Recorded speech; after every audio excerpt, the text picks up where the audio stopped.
the dorm room that kept getting warmer every night. The first night she noticed it, the heat felt like a mistake rather than a message. Early September in Ohio, a Sunday that leaned into Monday, the kind of campus night when cicadas buzz like old streetlights and the dorm's brick walls hold the afternoon sun just long enough to be nostalgic. Isolde Marin unrolled a thrifted rug that smelled faintly of cedar, set two plants on the windowsill like green punctuation, and lay back on the narrow bed under the hum of a fan that tried hard and failed. Sutter Hall, room 412, fourth floor, end of the hall. The radiator beneath the window ticked its polite little ticks. Her phone read 78 inside, while the weather app swore 68 outside. Before we begin, tell me where are you listening from and what time is it there? The year was 2018. Move-in had been a week of book stacks, cardboard cuts, and names learned in bursts that evaporated by dinner. Isolde's major was urban studies with a minor in printmaking because maps and ink made sense even when people did not. Her roommate, a sophomore transfer named Mairead Klein, arrived with a battered cello case and the posture of someone who had done 3 summers of lifeguarding and was still listening for whistles. Their RA, Bram Delaney, wore a lanyard like a badge and kindness like a habit. The floor smelled like laundry pods and slice and bake cookies. The building smelled like every Midwestern dorm built in the 1970s, a blend of cinder block, old varnish, and the ghost of burnt popcorn. That first night, Isolde pushed the window up 2 inches. The sash stuck, then relented with a groan that sounded like the word careful. She fell asleep to a parking lot lullaby and woke at 2:19 with her neck damp. The fan had not changed. The room had. The little thermometer clipped to her backpack strap said 81. She turned the fan higher. The blades shouted their small capacity. She kicked the blanket down and slept again like a person auditioning for rest. Monday, the heat drifted earlier, 10:47. A wave across her ankles first, then knees, then a slow embrace that felt like a crowded bus in July. She checked the radiator. Cold metal. She put her palm on the cinder block, on the window glass, on the closet door. Nothing from those shapes admitted guilt. Mairead returned from orchestra and set the cello gently on the desk chair. She stood still, chin tilted, the way musicians listen to rooms. "Do you feel that?" she asked. "It keeps getting warmer after midnight," Isolde said. "The building probably overcorrects, day cools down, system lags, night gets weird." Mairead nodded. "I fell asleep during rehearsal last winter in a practice room. Woke drenched. Found out the steam had backfed into a silent radiator. You could hear it in the walls if you pressed your ear." They both pressed their ears to the dorm wall. The cinder block offered a polite shush, the way libraries used to. No steam, no hiss, just the slow drum of a building's heart. By Wednesday, the room was a decision the night kept making. 83 by 1 a.m., 85 by 3. Isolde checked the hallway, cool enough to be a relief. She checked the stairwell, cooler still. In the common room, a girl wearing a sweatshirt that said ecology means everything had her feet tucked under her and a textbook open like a tent. She looked up. "Your floor hot too." "Only ours," Isolde said. "Or only me. Or only when I try to sleep." They laughed because college teaches you to treat weirdness like weather. You comment, you adapt, you set one more fan on the windowsill and call it a life. Thursday brought a storm that argued with the city for hours. A late summer brawl of heat and lightning. The power hiccuped and then recovered. The building hummed. At 2 a.m., the room hung heavy. Isolde slid out of bed, walked to the window, and pressed her forehead to the screen, as if the night owed her an apology. Far below, a maintenance cart whispered along the service road. She saw the driver's hat and his careful hands. She did not see the face. She told herself the heat felt personal only because you cannot argue with a building and win. By Saturday, the temperature games had found a schedule. 9:58, a nudge. 11:30, a hand on the small of the back. 1:12, the sensation of standing too close to an open oven. Isolde began to time her showers like a boxer timing breath. She tried sleeping on the cool tile of the little bathroom. She tried damp cloths on wrists and ankles. She tried a sliver of ice in a hand towel held to her throat. She tried pretending it was fine. She told no one at home because her mother would only worry and send articles about heat stroke and her father would suggest a hardware store trip that distance made irrelevant. Sunday night, Mairead woke first. She swung her legs over the side of the bed, said a word that sounded like, "What is this?" and went to the window. The sash had dropped the last inch by itself at some point in the night, closing with that old house suction that makes a soft kiss. She lifted it again, hot air breathed in, not outdoor hot. Not the honest humidity of a Midwest night, different, like the air that escapes when you open a dryer in a laundromat and forget to step back. "We call maintenance in the morning," Mairead said. "We tell them we have an invisible sauna. We use likable voices and the phrase safety concern." Monday morning, Bram came with a clipboard and his likable voice. He listened earnestly, took the temperature with a cheap tool that blinked numbers nobody trusted, wrote down 86, and then underlined it as if underlining were a wrench. He called facilities. They promised someone by afternoon. The someone arrived at 4:19, late enough to be human, early enough to look like hope. His name patch read Gentry. He was the kind of person who stands in a room like it has a puzzle only he can solve and then smiles when the puzzle turns out to be harder. He checked the radiator, the thermostat no one had noticed in the corner with its tiny slider, the vent slits high near the ceiling that made the room look like it could breathe if it wanted to. "Steam off," he said. "Air handler off. You got a ghost heater." He grinned to make sure they understood he meant the phrase and not the ghost. But he knocked on the radiator anyway, knuckles to iron, the way some people knock on wood when they do not believe in luck and practice it just in case. He opened the closet and frowned. "Do you mind?" he asked, and shifted their shoes to one side. Behind the shoe rack, a square of plywood patched a hole in the wall. Screws, paint over paint. He crouched, fit a screwdriver into a head, and worked it loose. When the panel came away, a breath of air came with it. Warm, the kind of warm air that has been waiting its turn. "Old Chase," he said. "Big one. They used to run steam risers along these shafts in the 70s. Maybe a repair, maybe somebody capped something and forgot to ask the night to forgive them." He put his hand into the dark space and paused. He was not afraid. He was listening. Hear that. They leaned closer. At first, only quiet, then a small sound. Not a hiss, not a vapor whisper. A tick. Regular, patient. Like a metronome a long room away. Gentry nodded. "Thermal something.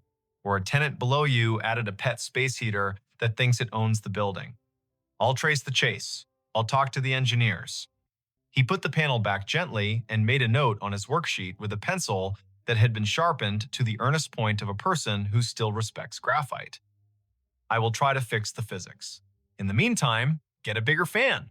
He winked to soften the fact that bigger fans often just make bigger noise.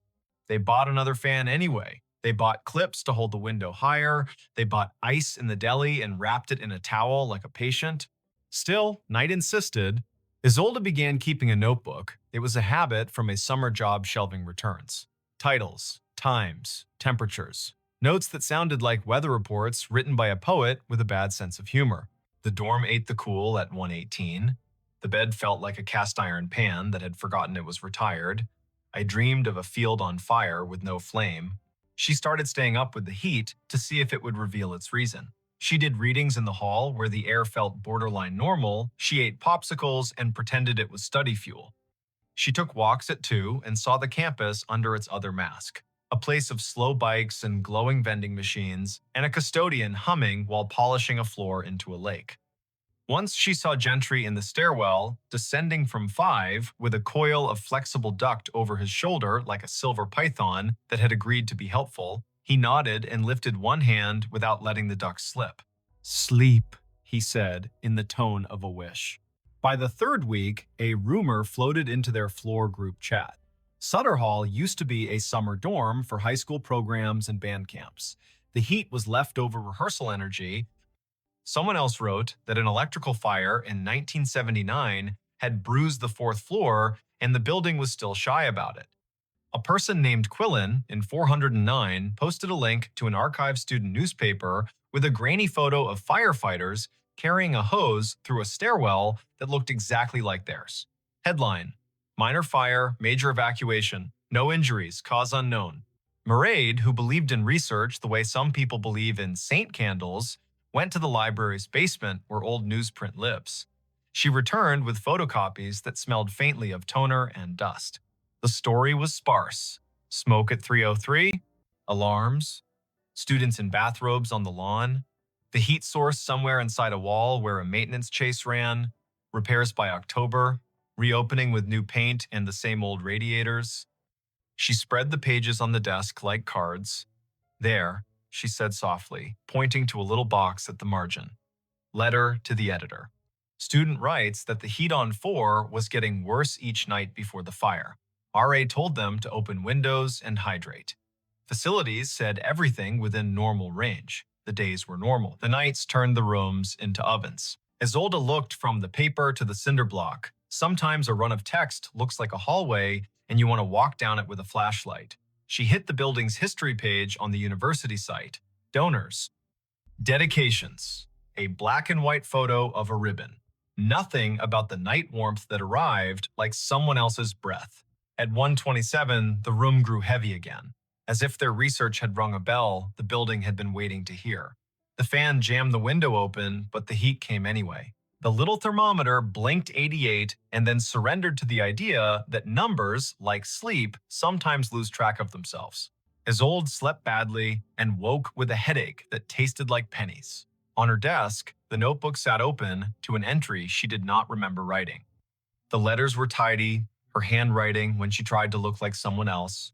She read the line twice, then 3 times. It said, "Open the panel," and the period at the end looked like a door. She waited until afternoon. Gentry had promised to come back sometime, and sometime often arrives when a person steps away for 5 minutes. At 4 o'clock, with the building's light turned down to that late summer amber, she moved the shoe rack again and unscrewed the panel. The dark behind it was not night, exactly. More like the idea of a hallway after the last person has left and turned the lights off out of habit. She lifted her phone flashlight and aimed it into the chase. Dust motes performed private theater. A vertical shaft, maybe 2 feet across, ran up and down like a secret elevator. Patches where pipes had once been. Scars where brackets had caught things. And there, almost directly under the bottom edge of the opening, a flat ledge of old wood with something resting on it. Isolde reached in with care as if the dark could be brittle. Her fingers found the object's corner. Cardboard. The top felt soft, the way paper does when it has been damp and then forced to pretend it never was. She drew it out. A small box that had once been white and now had become a kind of museum beige. On the lid, written in a hand that pressed too light, a word like a name, Juniper. She set the box on the rug and did not open it. She waited, and the waiting gave her permission to continue. Inside, a stack of index cards tied with string, a folded note, a key on a blue ribbon, narrow as a promise. The note began with, "Dear whoever found this," and continued with the kind of sentences people write when they have been waiting to tell something to a person who will understand. The year at the top of the page read 1979. The signature at the bottom read, "Juniper Vale, Room 4, 16, Sutter Hall." The handwriting leaned to the right, steady as a person who prefers walking to running. "I do not know if I will be believed," it said. "So I am writing this as plainly as I can. Our room is getting warmer each night. The thermometer in our snake plant reads 87 at 3 in the morning. Nobody believes a snake plant. My roommate thinks I am being dramatic. I asked the RA. He said it is just late summer in Ohio. It is not. The heat comes after midnight. It leaves at dawn. The radiator is cold. The vent does not blow. The closet smells like hot iron. I hear ticking in the wall. We are on 4. If you are reading this, maybe you have it too." Isolde felt her own breath echo back from the paragraph. She looked up at the closet door, then at the open chase, as if the words might have leaked. Juniper's note went on, "I work at the cafeteria breakfast shift. I am awake when others are asleep. The heat is a person to me now. It arrives at a time, it stays, it goes. I tried to leave the window open and the sash slid down. I propped it with a book, the book fell, then the window closed by itself. I am not saying a ghost. I am saying something else has a habit here. In case this is useful to you, I am also leaving these. Inside the library's bound journals, someone wrote about a fire on this floor long ago, and then someone else took the page out. I copied what I could before they did. The key is to a storage cabinet in the basement of this building. There are boxes there the staff say are theirs. The key works for the green cabinet that has a dent like a fist. I did not take anything because I got scared. Maybe you will not be. If no one else believes you, I do. I believe you enough to hide this where the building keeps its secrets. If I am wrong, throw this away.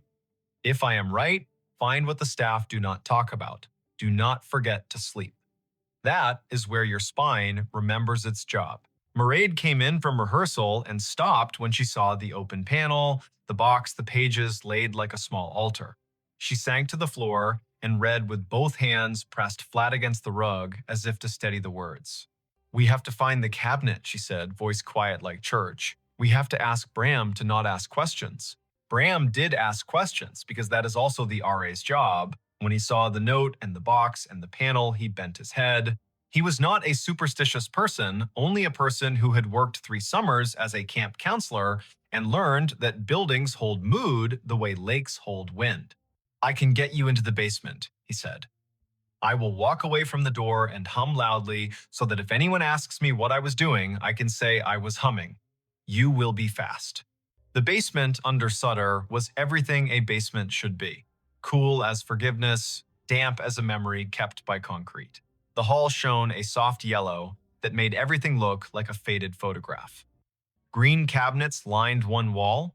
The third from the end had a dent like a fist. The key ribbon was blue. The lock turned. Inside, cardboard boxes labeled with dates and short phrases. Stack of work orders, Steam archive, fire log, staff do not remove. The handwriting on the labels was neat and stern. Mairead reached up and slid one down. The bottom sagged ominously. They set it on the floor. Inside, manila folders swollen with damp and years. Isolde opened one and pulled a sheet carefully so it would not split. Work order, Sutter 4. Room 416. Unusual heat after midnight. Radiator cold. Closet warm. Check chase, check riser. She set it aside and pulled another. Work order, Sutter 4. Room 412. Student reports late heat, not present daytime. Housekeeping notes window sash malfunctioning. Recommend maintenance weld stop. Isolde looked up. Weld stop. She imagined a person 40 years earlier thinking a sliding sash a nuisance and telling someone to make it tame.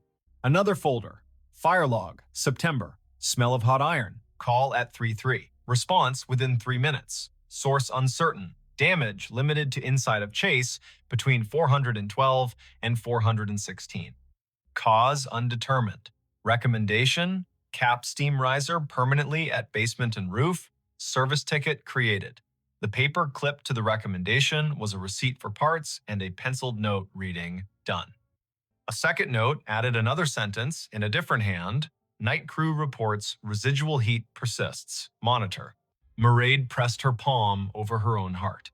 This is the story of every building that tries to forget. The parts get fixed, the habit stays. They took photos with their phones like archivists on a deadline. They replaced the folders in the box with the care of people dressing a child who was finally asleep. They locked the cabinet. Bram hummed. The hallway air kept its cool. Back upstairs, they sat with the panel open and the note on the rug, and the cooling afternoon creeping through the window like a kind visitor. Isolde's notebook waited with its white page. She wrote, Juniper, thank you. She did not know where to put the sentence, so she put it on the first line under the date so it would be the thing the day had to carry. At 1:28, the heat returned. It did not surge. It arrived politely, like a person who has been taught to knock. Isolde sat on the floor beside the open chase and placed her hand just inside without touching any side. The air felt warmer than the room, as if the chase were a throat exhaling a breath it had saved. What do you want? She said aloud, not because she thought the building would answer, but because sometimes the voice knows which door truth stands behind. The tick came again, regular, small. Isolde counted between ticks. 3 seconds, 3 seconds, 3 seconds. The rhythm made a shape in her mind, not a clock, a valve. A thing that opens and then holds. A thing that believes in intervals. She looked at the radiator. At the elbow joint where the old pipe met the shutoff wheel, a tiny telltale stain had crept along the seam, brown and precise. She leaned closer. Warm, not hot. Warm like a wrist. Gentry returned the next day with a partner whose name patch read Tova. They listened, as technicians do when the room is allowed to make its case. Isolde showed them the cabinet photos. Tova's lips kept a straight line while her eyebrows confessed their feelings. They pulled the panel and shone better light. They found the old riser, capped, cool. They found a newer run of conduit laid up the side at some later date, carrying wires, not heat. They found insulation collapsed onto itself like old cake. They found nothing that pointed to a flame or a hiss. Tova ran a thermal camera along the cinder block. The screen glowed in false color. A vertical stripe warmer than its neighbors lay behind the closet and the head of the bed. Not red, not danger, yellow shading into orange. Residual, Gentry said, could be heat migrating from a lower source, could be a hot water loop bringing showers to the floor below with more enthusiasm than planned. But the loop below doesn't run at 3 in the morning, Tova said. She had the nap schedule of the building memorized. She pointed to the thermal stripe. This is a habit. They scheduled a shutdown for the following night, midnight to 4. The building would sigh and then sleep while they opened valves and listened for the kind of silence that tells the truth. Bram knocked on doors and posted signs. The girls in Ecology Means Everything, Sweats, groaned about showers and then agreed. The 4th floor exhaled in a collective okay. At 12:12, the pump slowed. The fan in 412 made its small, brave wind. The window held at 3 inches with 2 clips like a pair of loyal hands. At 1:27, the room still warmed. Not as high, not as fast, but enough to say, I am here. Isolde sat on the rug and pressed her shoulder to the closet wall. She closed her eyes so hearing could be her only job. She heard the tick. She heard Myreed's breath even. She heard, outside, a late skateboard roll between classes like a drum. And she heard, very faint and not from the chase at all, a tone. Not a pipe, not a fan, not foreseeable. A note, caught and held. Then gone. She opened her eyes. Mairead was looking at her with a musician's gaze. You heard it too. What is it? Isolde asked. A harmonic. The kind you get when a sympathetic thing vibrates because its friend is nearby. She touched the cello case. Instruments do it, rooms do it, bodies do it when they are convinced. She stood, walked to the bookshelf, lifted a glass of water, and set it on the radiator. The surface quivered. A ripple. A second one. The pattern of the tick. Mairead tuned by memory and sang a single, low pitch, almost under her breath. A hum that could have been mistaken for a thought. The glass shivered. The tick in the wall danced out of step, then found her beat, then stilled as if listening, then returned. What if, she said quietly, all this is sound pretending to be heat? Isolde did not laugh. She had learned the month prior that grief can pretend to be a quiz grade and hunger can pretend to be impatience. Why not sound pretending to be heat? She ran her palm along the cinder block, then placed it flat and left it. A warmth answered. The next day was October 1st. Campus wore flannel and pretended it had always loved cinnamon. Facilities sent an email with the subject line Steam Update that promised further investigation and patience. The 4th floor shared a thread of remedies and rituals. Bowls of ice, mist bottles, wet socks trick, floor naps. No one suggested sage. Someone suggested prayer with a grin that did not deny its usefulness.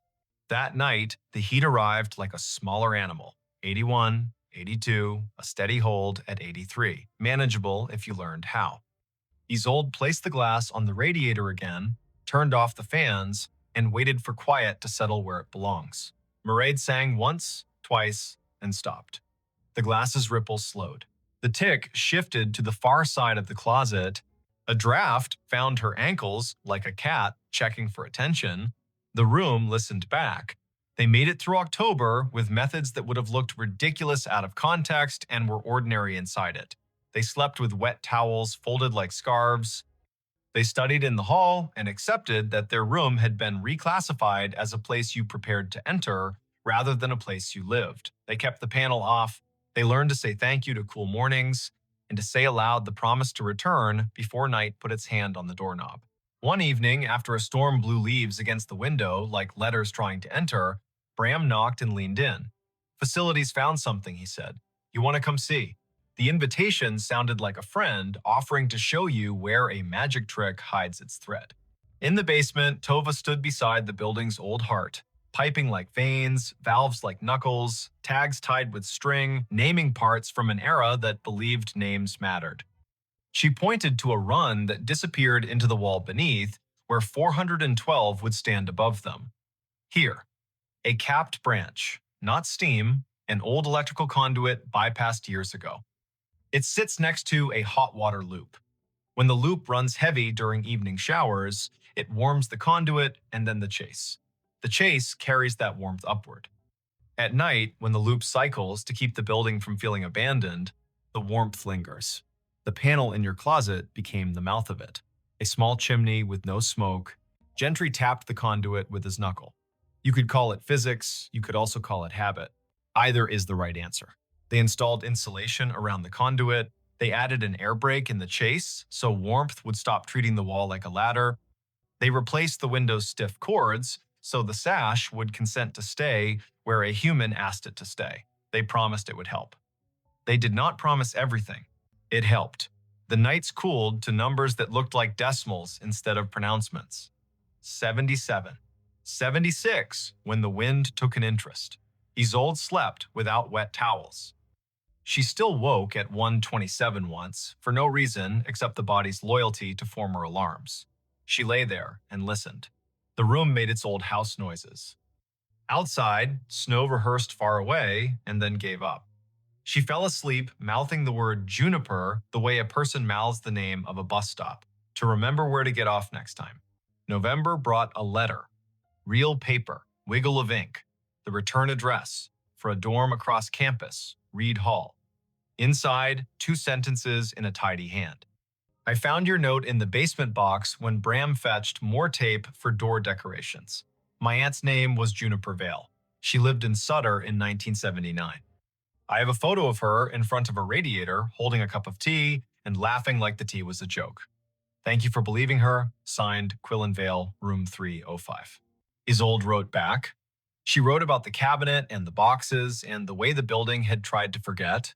Quillen wrote again with a copy of the photo. Juniper looked like someone who would hide a note and trust the future. Hair gathered in a bandana, eyes practicing mischief. The radiator behind her, upright as a soldier that had decided to sit. Finals arrived like weather that had been announced for weeks and still surprised everyone. Mairead spent long hours in the practice rooms, bow rising and falling like a small boat riding out a swell. Isolde finished a printmaking project of 14 little maps of Sutter Hall. She gave the stairwells names. She drew the 4th floor twice, once by day, once by night. She printed in blue and rust. She added a tiny red dot where their closet panel sat like a secret door. She titled the piece, Heat Rises, Then Cool Heads. On the last night before winter break, they propped the door open and played a playlist of songs that sounded like leaving without saying goodbye. Their neighbors drifted in. Cups of cocoa. A plate of cookies that looked store-bought and tasted like grief in the shape of sugar. Someone told a story about a chessboard left in a laundry room that always had one piece moved between midnight and dawn. Someone else told a story about a campus fountain that ran warm all winter like a stubborn rumor. They laughed easily because relief had come. Before midnight, Bram stood in the doorway with his clipboard and a tired smile and said, "Thank you for not setting anything on fire this semester," which is a low bar that feels high after October. Isolde slept early and woke with the feeling of being watched in a kind way. She rolled over and looked at the open panel. The chase breathed a soft, neutral air. She whispered the habit of her thanks the way some people say grace. For the cool, for the note, for the way buildings hold hands with the people who listen. In January, when the term began again and the air cut like paper, the room behaved. The radiator learned its job when asked. The night stopped bringing heat like a dare. The panel stayed off anyway. They left it open not because they liked the view of a dark shaft, but because some doors, once discovered, should not be forced to forget they can open. One night in late February, when snow made a tidy line along the windowsill and the hall smelled like wool and wet boots, Mairead tuned and held a low note the way a person can hold a breath when they want the person across from them to finish their thought. The glass on the radiator did not ripple, the tick did not come. She let the note go, she smiled. Habit broken, she said, and then added, or perhaps trained. Spring came in fits of joy and apology. Sutter Hall turned quiet, then loud, then quiet again. Finals chalked the sidewalks with equations and wishes. On the last afternoon before move-out, Gentry and Tova came by with a work order that did not need signatures. "We are capping the chase permanently," Tova said. "Not the kind of permanent that forgets. The kind that leaves a note for the next person." Gentry nodded at the open panel. "Leave it if you want, we're not offended." He tapped the cinder block once with his knuckle and said, "Thanks for telling us. We need buildings to snitch on us. Otherwise, we fix the wrong things." They closed their boxes. They took the plants off the sill. They rolled the rug into a new shape. Bram signed their checkout forms with a flourish. In the hall, Isolde taped one last paper to the wall at eye level between 412 and 416. Not a manifesto, not a myth, a map. She had printed 2 copies. The little red dot, the words, "If your room gets warmer every night, you are not dramatic and you are not alone." The panel in the closet is held by 4 screws. Please listen for the tick. Please go to the basement cabinet with the green dent. And please, sleep. Your spine remembers its job when you do. She signed it tiny, just initials, because the story did not belong to her alone. Years later, when she would sleep in cities with windows that sealed shut and air that arrived by command, she would sometimes wake at 1:27 and rest her palm against the wall. Habit. Memory. A check-in with the building around her. She would feel the honest cool of drywall. She would hear the thrum of someone's TV 3 floors down, or a neighbor's late laugh, and think, heat pretended to be sound, then sound pretended to be heat, and we learned to name what was ours to name. If you are listening to this, and your room keeps getting warmer every night, put your hand on the wall. Count between the ticks if you hear them. Call the person with the name Patch and the quiet eyes. Ask them to look for the habit behind the system. And if you find a note in a chase, write your own, then leave the panel open long enough for the room to remember it can breathe. The night will arrive either way. It is better when it finds you ready, with a glass of water on the radiator and a song in your pocket that knows how to lay its hand gently on the room and say, "We hear you, we're staying. We're going to keep you company until morning cools the world back into something we can bear." The call came in on a Tuesday at 4:32 in the afternoon, late October. The sun already sliding behind the Blue Ridge, so the hollows of Shenandoah darkened early. Ranger Aislinn Keats was parked at mile marker 47 of Skyline Drive, just north of the Rapidan turnoff, a paper cup of station coffee cooling in the cup holder, and her radio tuned to the quiet channel they used for backcountry check-ins. The speaker breathed. Static arranged itself into a voice that did not sound like any of her crew. "Before we begin, tell me, where are you listening from, and what time is it there?" Aislinn turned the volume wheel a notch. Out the windshield, the ridge was drawn in crosshatch, oaks and hickories going copper, the sky a pale thing you could scratch with your nail. The voice came again, precise, as if it were reading off a card. "Fox Hollow Base to any unit on the east slope. Child missing. Male, age 8, name Harlan Whitcomb, last seen near the Old Stone Spring House above Corbin Run, weather degenerating, Hurricane Hazel expected to push in, winds rising, request all available, time is 16:30, October 14, 1954. The radio clicked off into snow. Then, faintly, the same message, identical down to the breath before the name. Aislinn stared at the handset. Their base was called Piney River Dispatch. Their tower names were Pinnacles and Hazeltop and Big Meadows. No one in the park had used Fox Hollow for decades. Her training cracked its knuckles. She keyed the mic. "Piney River to unknown unit. Say again. Who is calling Fox Hollow Base?" Silence laid itself over the car like a thin blanket. Beyond the glass, a crow moved from one bare snag to another as if demonstrating a diagram. The wind was a steady push from the southeast. Hazel, the word gave the hairs on Aislin's arms ideas. She stepped out and let the door swing shut. The air had that warm edge you get before a storm that started somewhere else. Leaves chased each other along the asphalt, then lay down. In the trunk lay her day pack, a spare radio, and a copy of a paper map creased along the places everyone folds them. She slung the pack, checked battery levels, turned the spare to scan. The main radio kept its sulk. The spare found chatter from Big Meadows about a flat tire near Lewis Mountain, then returned to quiet. The old voice did not return. Aislinn keyed in to dispatch. Piney, Keats at 47. I caught a transmission, sounds like a vintage call. Reference to Fox Hollow, child missing near Corbin Run, date October 14, 1954. Could someone check the archive on that, see if we have a historical incident report? The dispatcher was a steady woman named Karen, who did not make noises she did not need. Copy, Aislinn. Stand by. Aislinn leaned on the hood and looked east, where the hills tumbled like knuckles, all green and copper and shadow. She had worked Shenandoah 5 seasons. She knew the way the ridges spoke when you asked them right. She also knew radios lie sometimes, bouncing off ducts of temperature and skipping across layers of ionized air like stones. She had heard voices from fire towers that had been torn down before she was born, and a farmer yelling to his brother on a frequency no longer assigned to anyone. She had never heard a date pinned to a hurricane whose name lived in the county's memory like a scar. Karen came back. We have a typewritten Keats, Incident 1954-H, filed at Piney River. Hurricane Hazel, multiple rock slides, a missing person in the Corbin area, that name you gave.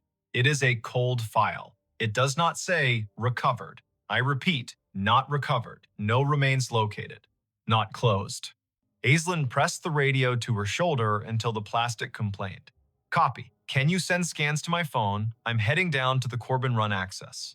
If anyone else is close enough to meet, let them know. There was a pause, a little breath that was not static. Karen's voice softened a shade, the way people do when the past finds a way to ask for your time. Sending now. Watch your footing, the trails are a mess of marbles with the leaves down. Want Dupre from Hazeltop on standby. Affirmative. Aislinn slung the pack across her back and looked once more at the ridgeline. A truck from Fleet rumbled past, the driver lifting 2 fingers off the wheel in that rural benediction. Clouds had started as a rumor and were now themselves. The Corbin Run access was a gravel pull-off hidden beneath tulip poplars that had learned to whisper. Aislinn eased the truck in sideways and cut the engine.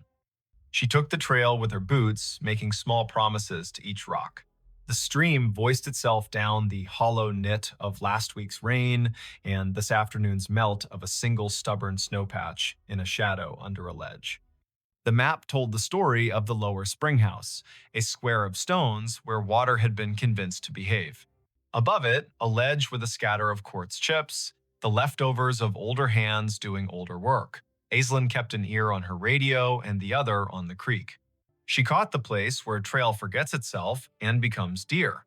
She found the old springhouse, its stones asking to be counted. She touched the edge of the low wall with the kind of gentleness reserved for quilts and engines. She did not say the boy's name. The afternoon pulled its shoulders in. The radio breathed again. Same cadence, same careful voice. Fox Hollow base to any unit on the east slope. Child missing. Harlan Whitcomb. Last seen near Stone Spring House above Corbin Run. Weather degenerating. Request all available. Time is 16:30. October 14, 1954. Aislinn shivered in the warm air. Her eyes went to the spring house and its square of shadow. She moved the beam of her headlamp across the stones, not because she expected to see anything, but because light can sometimes rewrite a sentence the land is trying to say.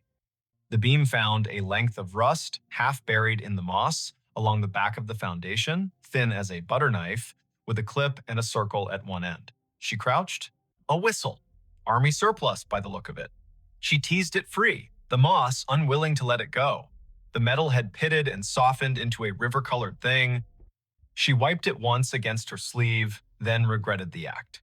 Her radio clicked and made a sound she had not heard in years, a squelch from another era. Karen came back on. Keats, Dupre is on the way from Hazeltop Tower, 20 minutes if the drive is kind. Archives show the boy was last seen by his father near the spring house, yes. The father left him to fetch his jacket from the car. Weather shifted, heavy gust pushed through, child gone when he returned. Tracks lost near the ledge above the run. 2 days of cruise, then Hazel brought the flood and they stood them down. The file has letters from the mother, 2 years after, asking if anyone found anything she could hold. Answer stamped no. Aislinn looked at the whistle in her hand, then at the spring that fed the run. The water wore a sheen of leaves thin enough to count. She keyed the mic. Found a whistle near the spring house. Will bag it. Doubt it has any forensic value after 6 decades, but a photograph might matter to someone. As she spoke, a figure eased out of the trees upstream. A man in the brown and green of a ranger uniform, but the cut of it was wrong in a way you can feel, even if you do not have the words. The shirt had pockets like ideas, the hat sat stiff as a rule book, he carried a strap radio that looked like a lunch pail with an antenna. He exhaled, then stopped when he saw her. "Ma'am," he said. There was a formality in the syllables, like church on a day that hurt. "We're sweeping the east slope." The boy's father said he was right here. He pointed at the stones, as if pointing could anchor the earth. Aislinn stood very still. The man's face had the smoothness of someone who had not yet had reason to learn what whiskey was for. His name tag said M. Elwood. His shoulder patch bore an American shield with a tree she did not recognize. He glanced down at her radio and then at the whistle in her hand. "You with us?" he asked. "You with Fox Hollow?" Aislinn's throat did the dry swallow of a person whose mind is faster than her words. "Yes," she said, because yes was easier than telling a man with a lunch pail radio about the word digital. "I heard your call." "Where are your lines?" "At the ridge," he said, puzzled by the question. "We got men cutting sign along the deer trails. We got women at base keeping track of names. The disaster man out of Charlottesville told us Hazel will give us until dawn and then gone." He looked past her to the ledge, his jaw a small square against the warm air.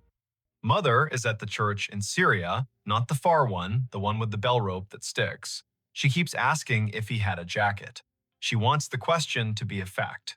A gust moved through the trees on some business of its own. Aislinn felt the air change around the bones of the rocks. The man looked at her again, and the little muscle at the corner of his mouth twitched. "Your radio," he said. "You get this out to anyone else." "Yes." "We have a tower at Hazeltop.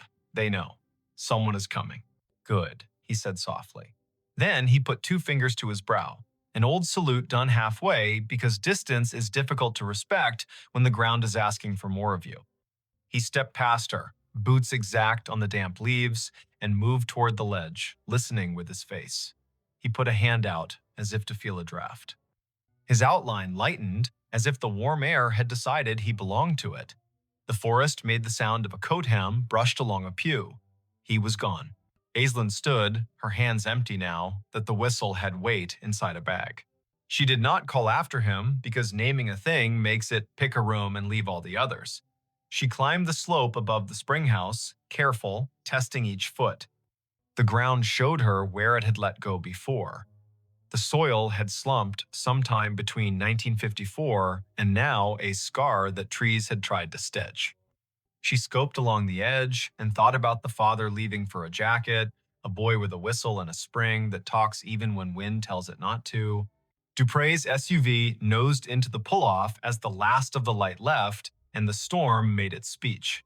Jericho Dupre had shoulders like a doorframe and a way of stepping onto ground as if asking permission. He carried 2 headlamps and a calm that turned wind into a task rather than a threat. "You heard it too," he said, by way of greeting. "I did, twice. Then it came again down at the spring house. I found this." She held up the bag. The whistle swung on its string, dull as an old firmament. He took the bag and looked as if it could tell him how to think. He listened. The wind pushed down the hollow. The radio hissed, then thought better of it. He nodded at the ledge. "If it were mine to write," he said, I would say slip. The file says Gusty before Hazel, a child with a small sense of infinity, walks the line twice to see if the sound changes along the water. It does. He steps where the deer stepped, and the hill remembers it owes the river a favor. Aislinn told him about the ranger with the lunch pail radio. Jericho had been in the park long enough to have a story for everything and to respect none of them fully. Fox Hollow was an unofficial name for the old maintenance yard near Syria in the 50s. He said, the way a person does when they are agreeing with the possibility of a ghost to be polite. There is a cinder pad there with the marks of 4 posts, like a tower. The radios would have been handsets the size of a Bible that could make clouds sound like news. People back then wrote reports thick with nouns. They did not trust adjectives unless a man had bled. He held the bag with the whistle for an extra breath. He set it in his crew pocket. They searched until rain made the ground decide to be a different kind of ground. In light from their headlamps, the trees stood at attention, counseling caution. They ran a short line grid above the ledge, more to be able to say they had used the dark well than because they expected the earth to give up a long-ago truth for free. At 9, the radios called them home before the lightning made the argument personal. Karen met Aislinn at the office with a printout. The file had been scanned, crooked, and the edges were black, where the copier had tried to keep history from fraying. The incident commander's name was printed in a firm hand, M. Elwood. A note in the margin had been added later in pencil. Mother moved to Luray in 67, father deceased, no closure letter sent. The pencil note was signed with a small initial A and a dot. Aislinn slept at the bunkhouse with the radio on her nightstand like a dog. She dreamed that paper flapped along a clothesline strung between trees, and she walked the line, reading every letter, her feet lined up on the rocks of the run, the paper turning to leaves as she read. At 3 in the morning, she woke to the noise a storm makes when it finally accepts its job. The world beyond the window went white, then black, then white again. She turned the volume down to half. She watched the rain write gloss on the sill. The radio stayed quiet. At 10, the day pulled itself together into rags. Aislinn drove down to Luray to a blue house where the porch had a swing, and the swing had 2 cushions that had learned how to be rain. She had a name from the file and a phone number that still worked, to her surprise. A woman in her 80s opened the door with the careful welcome reserved for officials who might be good news or could be kind even if they were not. I am Aislinn Keats, she said, ranger with Shenandoah. I am here because a storm pulled a thread and we saw where it ran. The woman corrected her posture and straightened the collar of her cardigan as if a story would take her picture. My name is Tilda Whitcomb, she said. We did not know how to leave him there, so we stayed. I have a loaf of banana bread that forgot the raisins on purpose if you are the kind of visitor who does not mind crumbs. Aislinn sat at a round table so clean it looked like a rule. The banana bread was honest, the tea was strong. Tilda put her hand on the tablecloth and kept it there as if the cloth would be steadier if it knew she was not going anywhere. She said the name Harlan like a stake you drive into ground so the tent knows where to stand. He whistled 3 notes, Tilda said. The tune the train plays when it comes into Luray, because his father used to take him to the crossing, and they would wave at the men who stand like saints. 3 notes, and then he would laugh, because he was practiced at laughing. The wind took the notes and did not give them back. My husband ran to the car, and the sky changed. They told him on the radio he had until morning. You can live your whole life in a sentence like that. Aislinn put the bagged whistle on the table. The string looped like a sleeping thing. Tilda did not reach for it. She looked at it as one looks at an old photograph that has learned how to move. I did not get a letter, she said, and smiled small to prove she was not accusing. I understand how papers behave.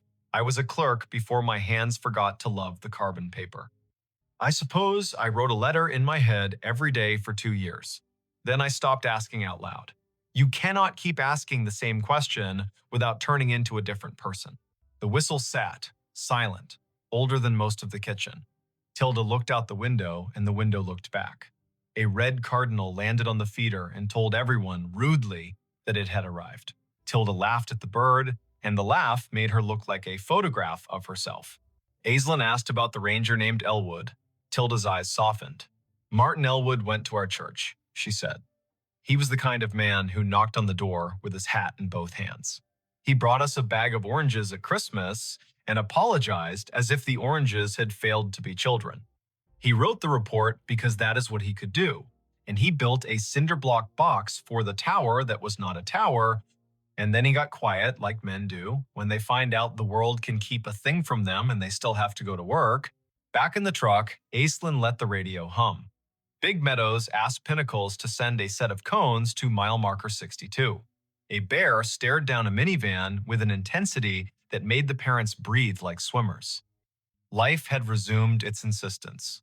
She turned the truck toward the old maintenance yard near Syria, the one Jericho half remembered as a place with 4 posts and a name more rumor than rule. There was a cinder pad there for sure, now half invaded by chickweed and ambition. Someone had collected beer cans along the edge and arranged them by brand into a timeline. Aislinn walked the perimeter and crouched at a corner where the concrete had spalled enough to show a rebar smile. She brushed the dirt aside with one hand. A penny lay there. The year was 1954. She laughed, because a park and a story will sometimes give you too many symbols and you have to choose which to be corny about. The wind rose toward evening. The radio stayed in this decade, obedient and dull. Aislinn drove the ridge road, watching the color slide toward Bruce. Back at the office, Karen handed her a thin envelope with a stamped return address that made Aislinn's scalp feel like it had learned something. It was from an amateur radio club in Harrisonburg, a man who had heard the show Aislinn, sometimes called During Slow Nights, the one where listeners told stories of radios hearing the wrong things on purpose. "We pick up oddities when the weather steeps the air," the man had written. Old distress calls, ham tests bounced off airplane wings, bombers from the 40s practicing. Once, a train dispatch from 1960 rolled through on a rain so thick you could chew it. There are names for this, and none of them explain it. The way I think of it is this: time breathes shallow near storms. If a voice was loud enough once, and the same air returns, you might hear a ghost that is not a ghost. Not dead, not alive, just not finished talking. That night, Aislinn drove down to Corbin Run one last time with a single job.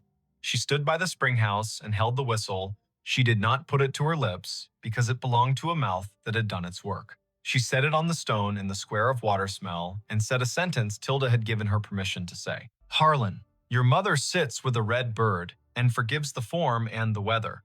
We leave you where you are, not lost now. We know the place that held you. We will name it, even if the stone refuses to."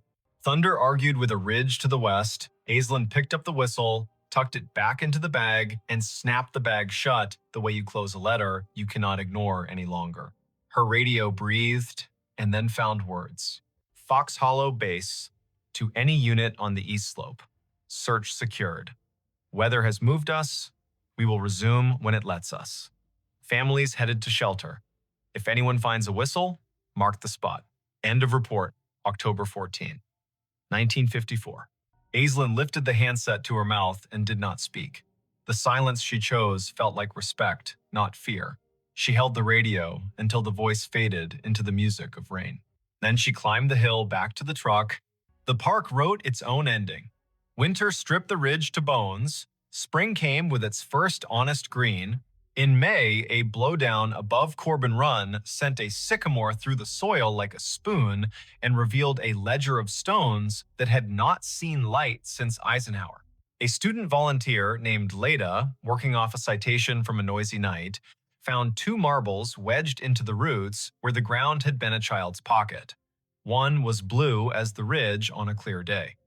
One was green as a first leaf. They were bagged, labeled, cataloged. The ranger who filled out the form wrote found near the old stone spring house, Corbin Run, coordinates to follow. The park historian wrote a small note and signed it with a letter that looked like an A and a dot. Aislinn drove to Luray with the marbles and the whistle and a copy of the incident report with Martin Elwood's name on it. Tilda put her hand flat on the table again. She looked at the marbles and did not touch them. She touched the paper instead, the ink, the line that said, "Weather degenerating." She said Harlan's name until it stopped feeling like an apology. She picked up the whistle, finally, and put it to her ear as if listening to metal were a normal thing, and perhaps it is. Some evenings after that, if you drove Skyline Drive near mile marker 47 and rolled your window down, you could feel a warm breath slide into your car even when the air was sound and cool. It was not spooky, it was geology and a mistake and a memory. At the spring house, a ranger tied a ribbon to a low limb that matched the color of the marbles, bright enough to be seen and quiet enough to be ignored by anyone who did not need a reason to pause. The ribbon got replaced each year by whoever remembered. Martin Elwood's name found its way into the little museum at Big Meadows on a card next to an old lunch pail radio and a photo of the old Fox Hollow cinder pad with 4 ghostly post holes. Next to it, a thin slice of paper, a carbon copy of a letter whose original had been lost.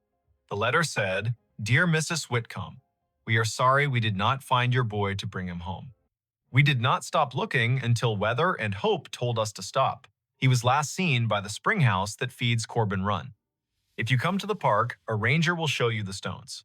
The letter was signed in a hand that did not know how to be neat and still be sincere. M. Elwood. Every now and then, on the radio, in the kind of weather that puts a lid on the hollows and makes the ridgelight a ghost, Aislinn would hear a wash of sound that reminded her of a man with a careful voice calling to his crew. She never keyed the mic until it faded. She let the air finish its sentence.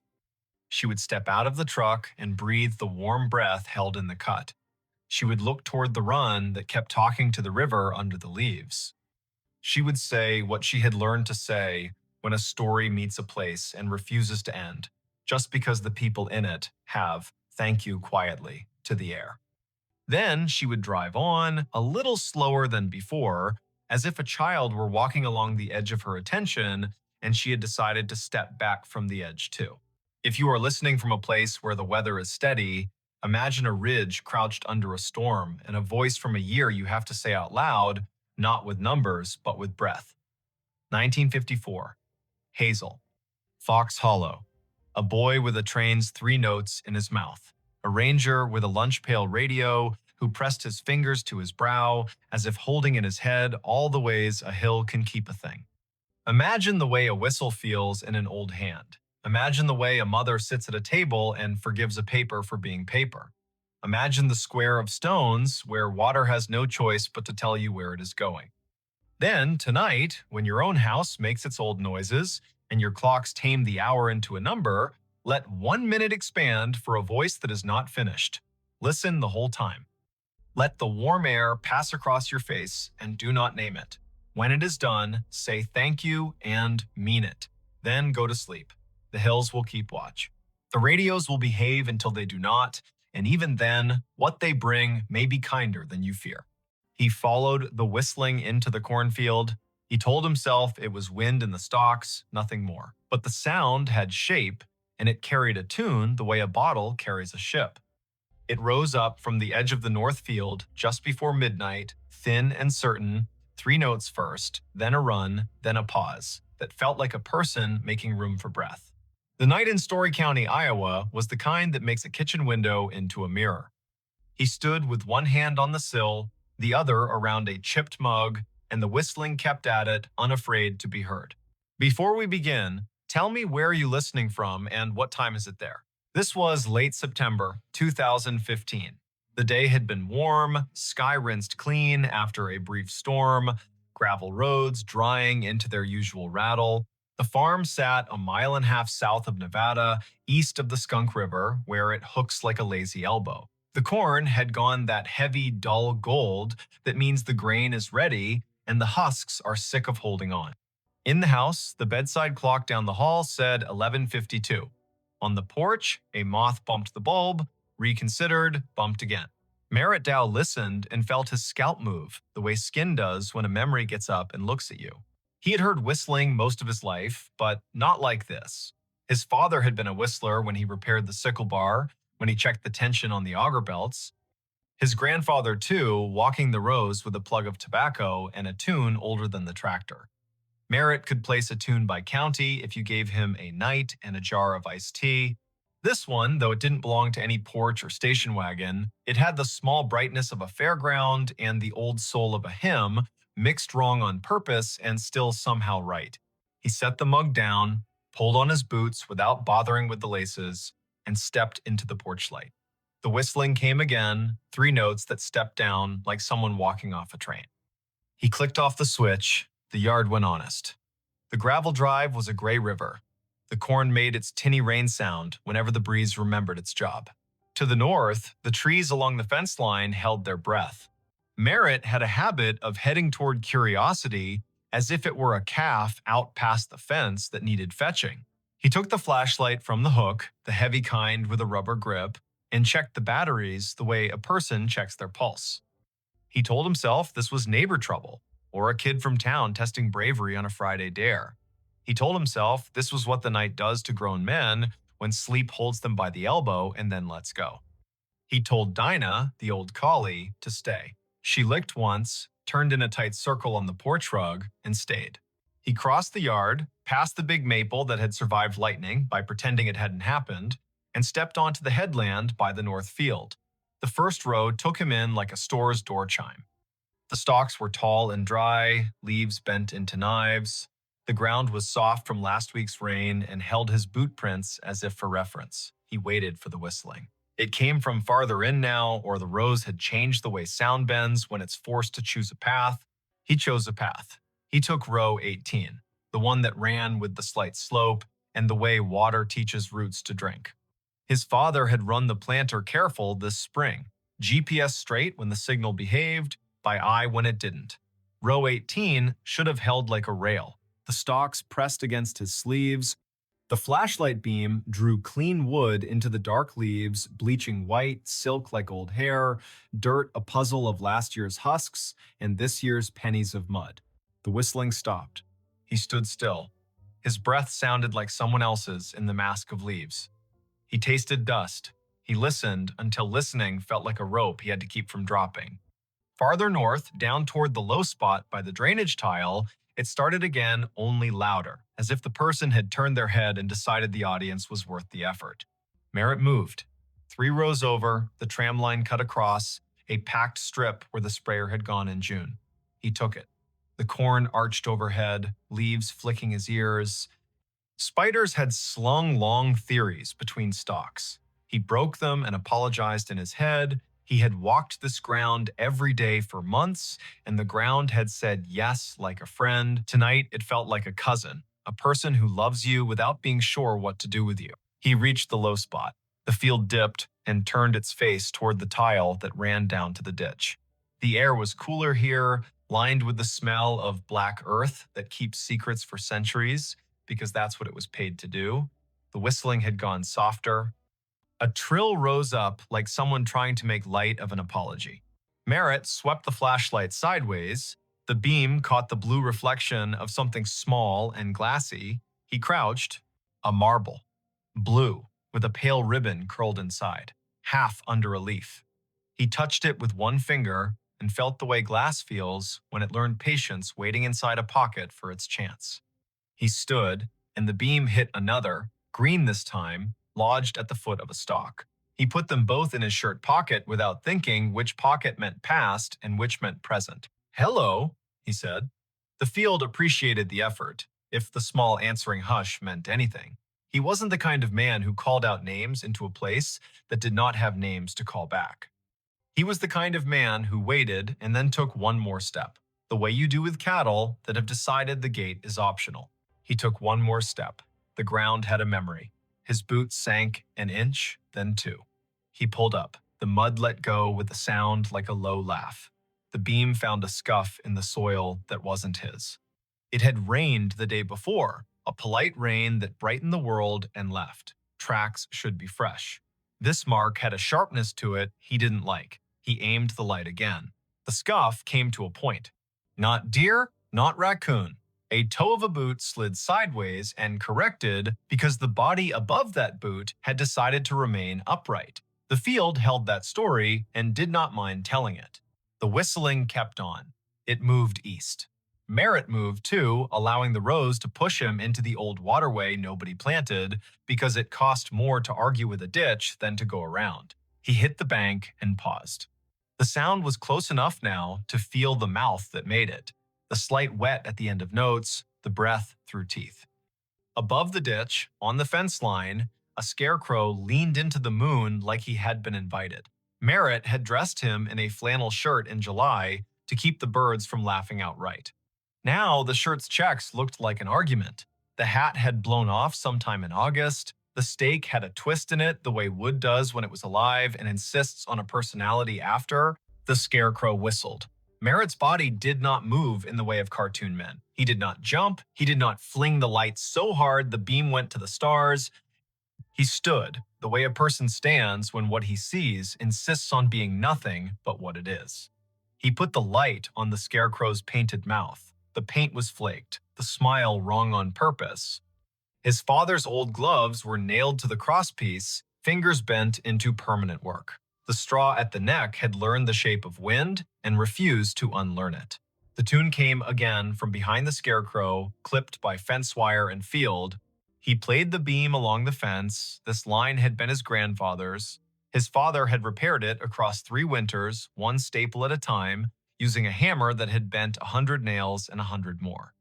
Tonight, a single strand lay loose between posts, a neat cut at shin height made by someone who liked clean work. Beyond the fence, the other place. Neighbors in the country are closer than people in town and farther away. The acreage to the east had belonged to the Kesslers once, then to the bank, then to a man who installed irrigation pivots with a speed that made the county whisper. Then it's Saturday. The pivot circle kept a gargoyle symmetry in the daylight and turned to bones at night. The whistling came from inside that circle, not far, an invitation or a dare. Merritt climbed the fence by habit and dropped into the tall, ragged grass beyond. His flashlight skipped over metal. The pivot tower rose where the corn had been cut early for silage. A ladder led up to a catwalk that had not been used since a summer of drought and cheap diesel. The sky put someone else's stars over everything. Under the ladder sat a cooler the color of a toy, lid askew, ice melted into a cold thought. 2 bottles lay on their sides. The labels had lost interest in staying on. He touched one. The glass was warm, warmer than the air deserved. He called out again, a different word this time. Friend. The whistling answered with the same run of notes. He followed the sound around the base of the pivot. His light found Cobb's nod down to the spindle by raccoons with principle. He found a folding chair with only 3 of its 4 screws willing. He found a playing card gone into the dirt, face down forever. He did not find a person. The corn from the other side rustled, a polite cough. He turned. A taller shadow leaned out from where 2 rows had been pushed apart. The flashlight found denim, boots, the hem of a coat cut square. A hand. The skin had the tint of rural men, year-round, sun-washed, wind-scoured. The fingers were long and still. The hand did not wave. Evening, Merritt said. He stepped closer. The shadow stepped back. The hand slid into the rows, as if hiding from a photograph. The whistling receded down an aisle of stalks, clean and straight as a hallway. He went after it. Later, he would say he never chose to follow, and he would not count that as a lie. The rose insisted. The sound invited. The night did what it always does when a person leaves a safe light and enters a place built to fit bodies only one at a time. It made a mouth and decided whether to swallow or to speak. The field spoke directions in leaves. He followed until the path tried to teach him regret, and his feet refused to be taught. At the heart of the pivot circle, the ground sank another foot. He stumbled once, caught himself against a stalk so dry it cut his palm in a clean straight line. He swore, quietly, with vowels only. The whistling had slowed. It drew out a single note and hung it in the air as if asking him to name it. He named it Unkind. He turned off the flashlight. Dark held him like water does when you slide under and open your eyes. The field went black, then not. The sky had its thin light. The stars arranged their patient omissions. The rows were no longer alleyways, exactly. They were sentences. A breeze moved through and added commas. He stepped forward into a word, then another. The whistling stopped. He waited. He could hear the pivot tower creak, a metal thought adjusting. A truck moved way off on County 18, 3 miles at least. Tires with thick voices, a man's radio too loud in the cab because the night drives its price down for everyone. He waited until the waiting was its own problem. He reached for the flashlight. The beam hit Denham again. Close. A shoulder. He yanked the light up and met a face. It was not a face he knew from today. It might have been a face from a photograph under glass at the county fair, past names, eyes poured in. The hat was the wrong cut for now and the right cut for when hats were more than hats. The eyes adjusted to light with the slow patience of a barn cat in a doorway. The mouth held a shape that wasn't a smile and wasn't what comes later.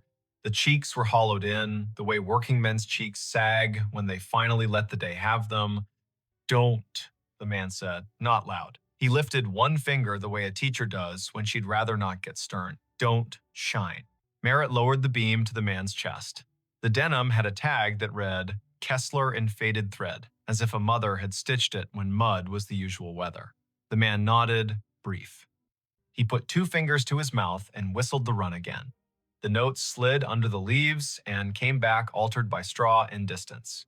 Had to see if you'd come, the man said. He did not offer his name. He did not ask Merritt's. The field did the introductions it believed in.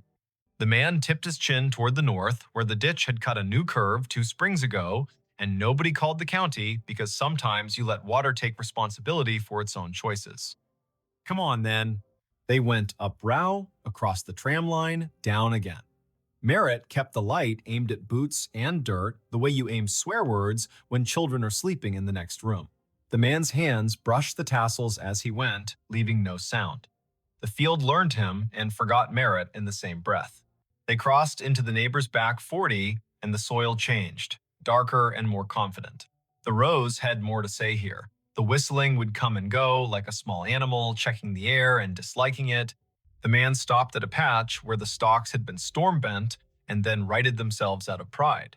He crouched, hand out, palm down on top of a flat stone that had no business on this ground.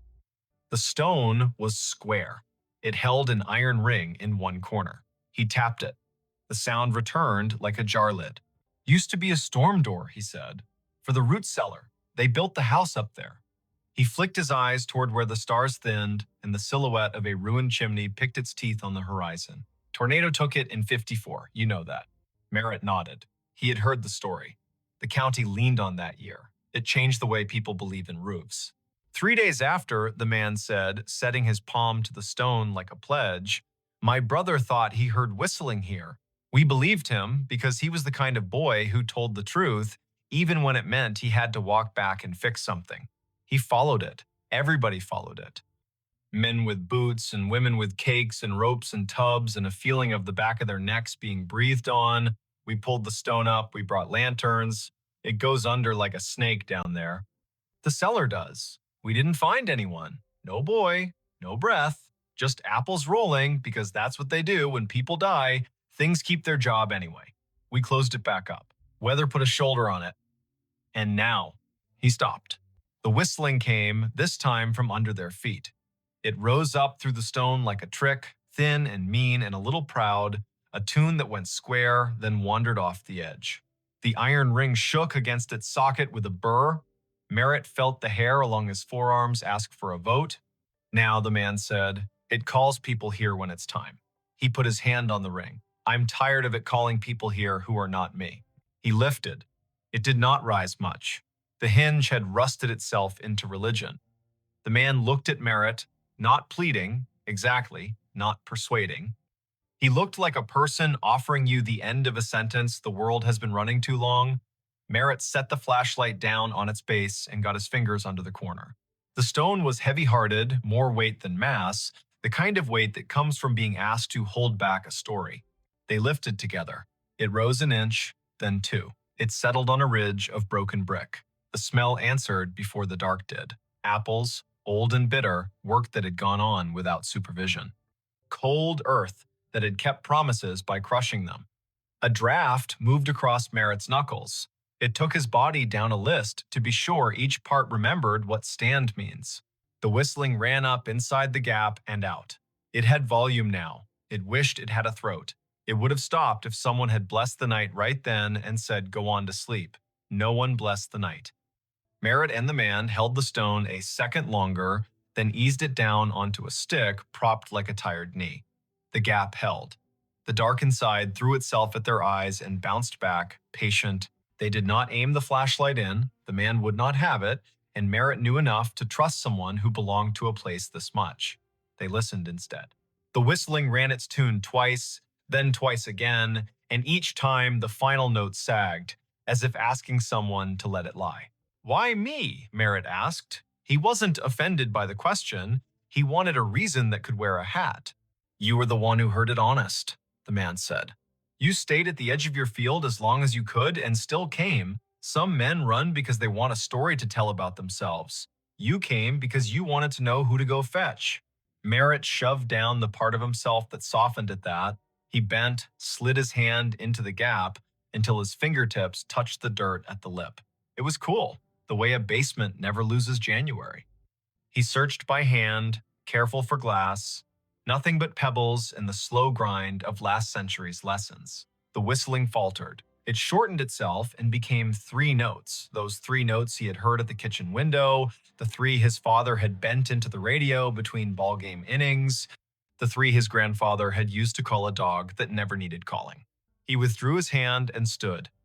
The man had his head down, listening as if his bones were the receiving equipment. He began to hum, not the tune, but a harmony low and uninsistent. The whistling slowed. The cellar air came up wetter than before, fouled for a second by something like breath, and then clean. The whistling stopped. They waited a full minute, then another. Merritt counted, slow, as if a child in a tent had asked him to promise monsters were on vacation. The ground under the stone was a fact again.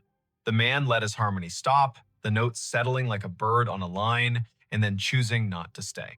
He knelt and pulled the stick, and the stone met its ledge with a sound like a chest closing.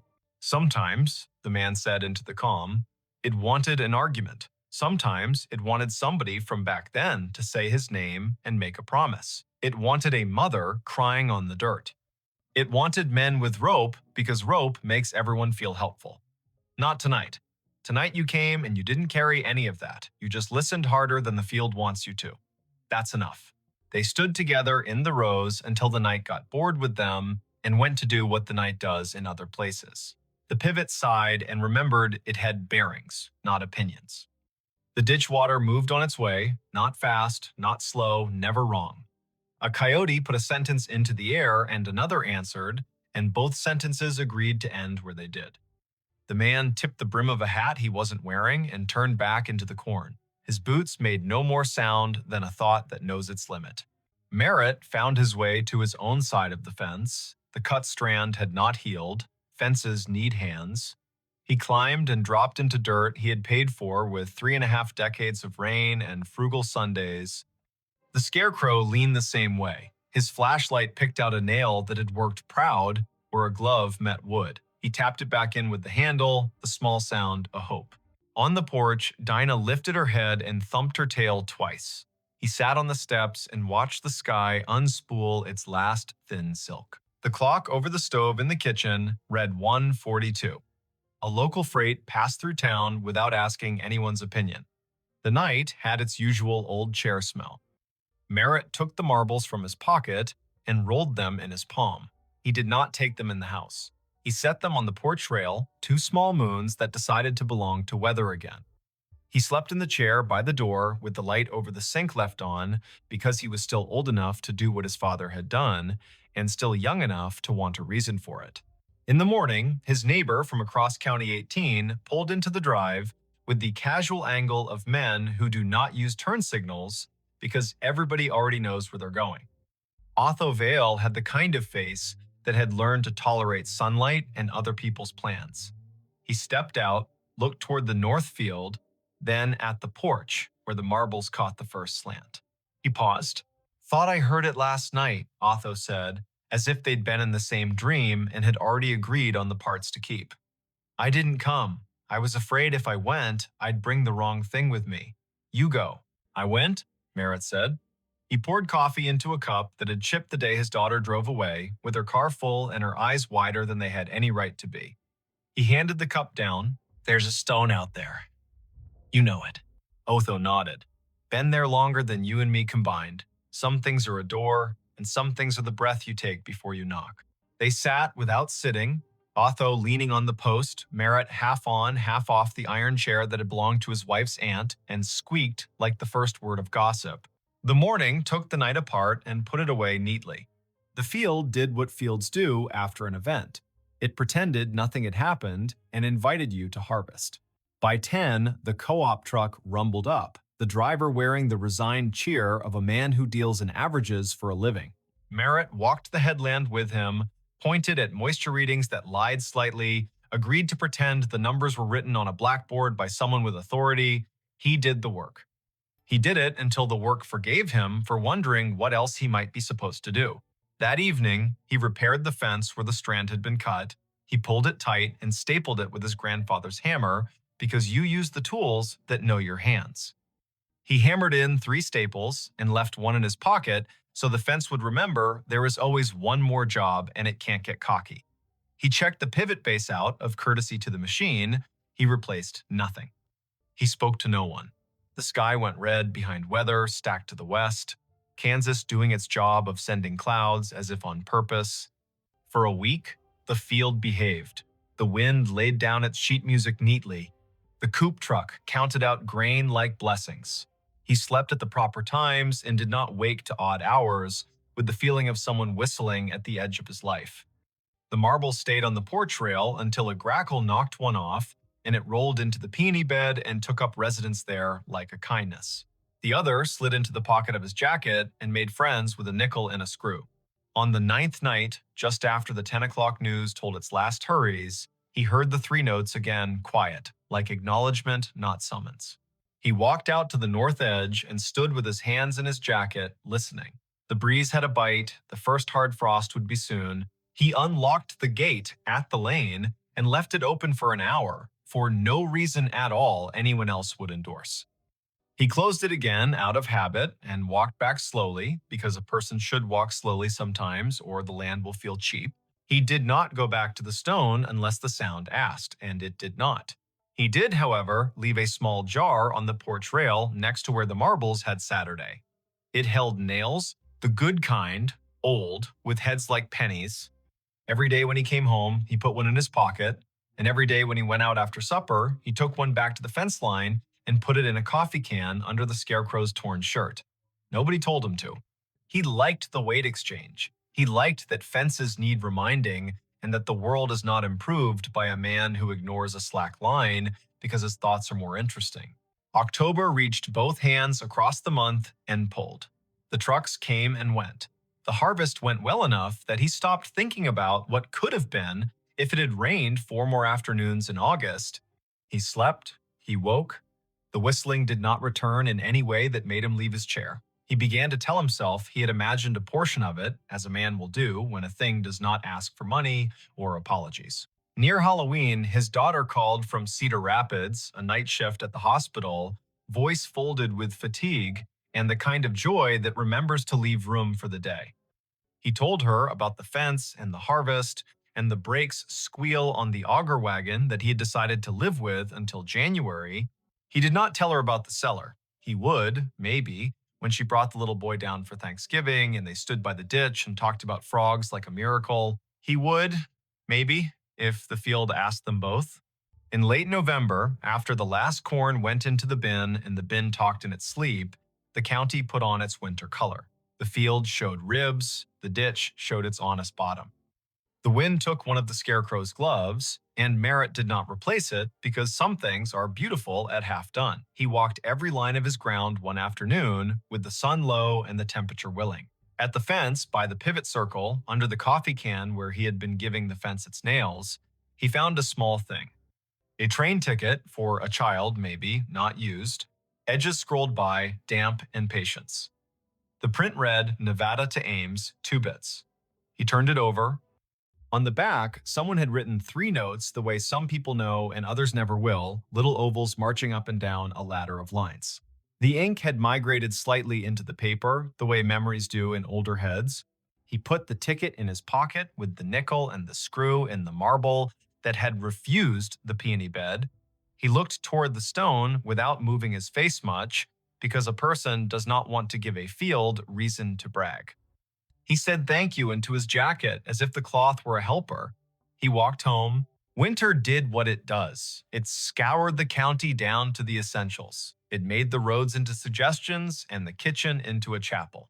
It put the sound of the furnace into his bones and the number of snow shovels in the garage into a bigger argument than necessary. The whistling came once or twice in a blow that turned the mailbox into a hooded thing, and when it did, he stood at the window and let it be. The way you let a neighbor sing one verse of a song you only half like because he is your neighbor, and you hope the reverse is also true. When spring returned, hesitant and then reckless, he walked out to the stone once in daylight. He stood there like a person does when he's about to open a letter he has already read. He put his hand on the iron ring, and the ring chose not to move. He felt only cool metal and the idea of a door. He said the name of the boy he thought must have once practiced whistling there, not loud, not soft. He thanked the man with the Kessler tag for nothing and for everything.